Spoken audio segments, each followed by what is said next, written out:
to another episode with Pete. And as I was contemplating this morning, wondering where you're at, wondering what it is that you're doing, and wondering what is holding you back.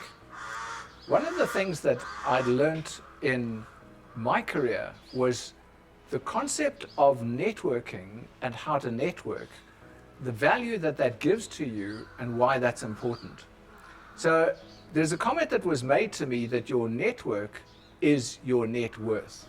So if you are looking to be a successful person in whatever field, that's not necessarily a business or a money orientated field, but to be able to create success in almost any field, the network you create around you is what is going to give you your greatest reach, your greatest depth, your greatest level of success.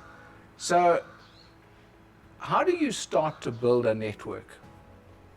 And why is that important? As you go through life, you would have gone through, school was a network. You created people by force, in effect, because those were people you had to be with because they were people around you that you basically didn't have an option but to be around.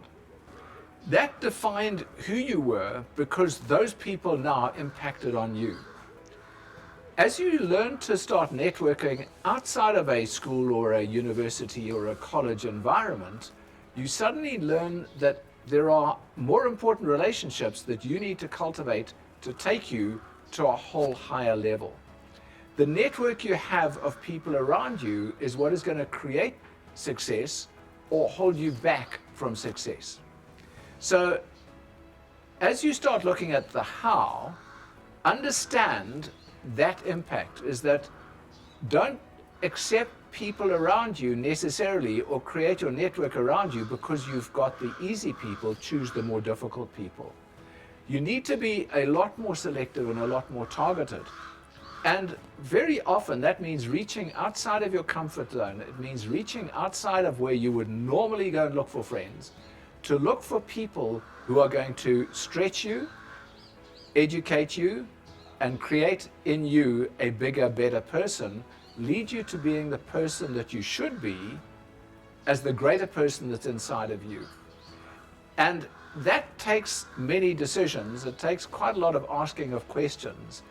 And what you will find is that initially you don't do it because of fear. So you have to overcome the fear of networking at a higher level. Where are you going to find those people? Amazingly, by being able to picture a network of people that are going to impact you. Who are those people? What do they look like? What sort of people are they? Can you define those people? Write it out. What's the definition of the person you would really like to relate to? There's a wonderful story from John Maxwell of when he first started picking up on networking. He would actually go to lunch with people. He'd say, listen, I'm going to take you to lunch. I just want to pick your brains. He'd take a notebook and he would journal their answers to his questions. So he'd go with those. And these were people who were highly successful people in their own environment, sometimes in business, and in his case, sometimes in a church environment. But what he learned from those have resulted in his 89 odd books that he's written up to now. Do the same thing. Start targeting people who you know are successful and ask them the question, could I spend some time with you? Can I take you to lunch to spend some time with you? You'd be amazed at how many of them say yes. You'd be amazed at how many of them are keen to mentor. You'd be amazed at how many of them will get back to you and get hold of you, want to meet with you, not only because they want to give you information, but because they want the interaction. They want to be able to build other people.